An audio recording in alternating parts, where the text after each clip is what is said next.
Hello and welcome to The Mill. I am your host, Dusty Crane, and this week we're talking about the July 2021 Stonemaier Monthly Newsletter, digital app updates, and a Red Rising fan variant becomes an official variant.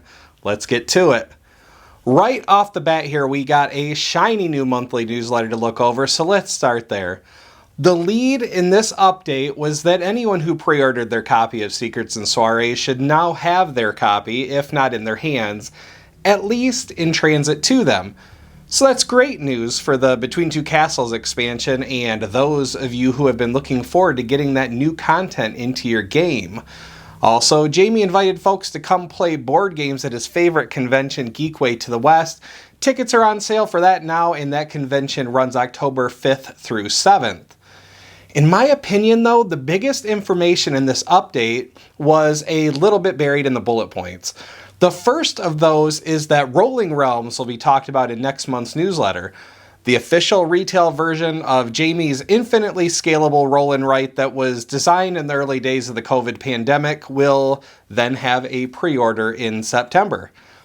The August reveal will mark the beginning of Jamie showing off the game's final form, final realms, components, and even teased some surprises to the game that started life as a single sheet print and play game. The next big news, in my opinion, was that the Wingspan nesting box is almost complete. In the newsletter, Jamie mentions that the final prototype is in the works with hopes to go to print soon. In fact, I think this was also mentioned during this week's Facebook live stream too. I think Jamie mentioned that he should have a final prototype in a couple of weeks, and I cannot wait to see that. If you're excited about the Wingspan nesting box too, please follow that link in the newsletter to sign up for launch notifications. This helps Stonemaier gauge interest and doesn't commit you to the purchase, so if you're considering it, please go check out that link. And I'll toss it in the show description too, just to make it a bit easier to find. Before I move on to the digital updates news, let's take a quick peek at the work in progress chart. The only real difference this month besides Red Rising falling off the chart was what appears to be a setback in the development of Codename Cape.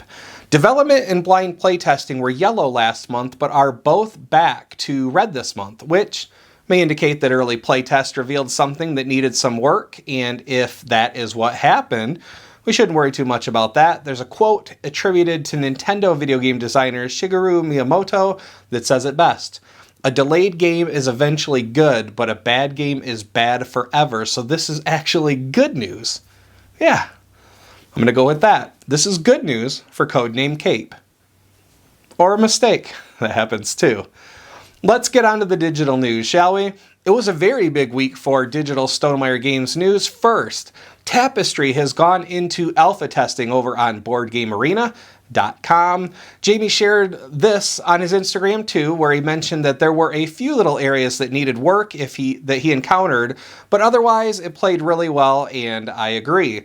I started a turn-based game with some friends, and we're working our way through a game, but if our 35-day viticulture game is any indicator, this one is probably going to be going on a little while. I'll let you know how badly I lose when the game finishes. The second bit of news that is Wingspan is almost ready to pop onto the Apple App Store. Monster Couch's Wingspan Discord channel had a call out for beta testers, and I was able to snag one of those keys. I played a couple of games at this point, and it transitions nicely to iPad, but I haven't had a chance to try it on my phone yet, so stay tuned for my thoughts on a much smaller screen size soon. Finally, I encountered a comment either on Board Game Geek or the Red Rising Facebook page where someone commented on a bad experience they had with Red Rising. A variant was recommended, and Jamie either liked it enough on its own or made a tweak to it before making the rules an official variant. I'll just read you Jamie's post in full. "It is incredibly rare that we announce official variants, but fun comes first. If there's an element in one of our games that a slight change would improve nearly every session of the game, we want to let you know that we officially approve it. Hence, the following official variant for multiplayer games of Red Rising. When choosing one or more opponents to banish, potentially banish, or steal a card from their hand without the immediate ability to regain a card, you may only choose players who have 6 or more cards in hand. You can still deploy cards with such abilities, but any abilities related to choosing an opponent won't trigger. This applies to Asia, Antonio, Arliss, Karness, Rock, and Tactus. The reasoning behind this is that there is a huge difference between going from 5 to 4 cards in hand, which is devastating, versus going from 6 to 5 cards, not ideal, but a manageable setback that you can try to prevent by finding and holding a card that blocks banishment. I love Red Rising, but the only non-fun moments I've had while playing are when a player ends up with fewer than 5 cards due to a banishment. Thus, I will be playing with this variant from now on. Jamie goes on to say, I've tried to figure out why this didn't arise as a solution during the playtesting process.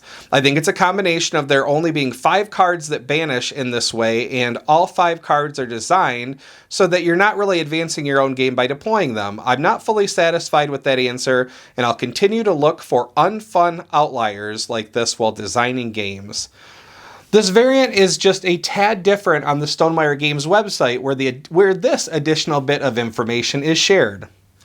House Series starts the game with the 6th card and must banish a card at the end of the game, which instantly makes them an eligible target via this variant. It's a bit of an edge case given that there are only 6 cards out of 112 that would need to appear early in the game, but it would be reasonable to adjust the variant wording to, you may only choose players who have more cards in hand than their starting hand.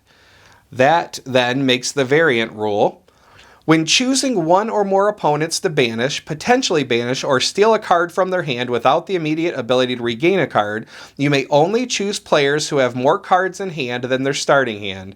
You can still deploy cards with such abilities, but any abilities related to choosing an opponent won't trigger. This applies to Asia, Antonio, Arliss, Karness, Rock, and Tactus.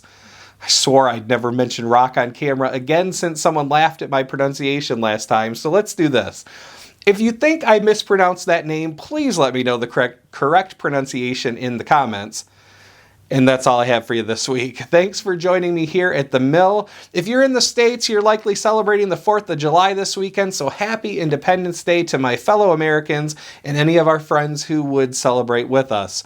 Please be safe and enjoy yourselves. Until next time, take care of yourselves and each other. Thanks for watching.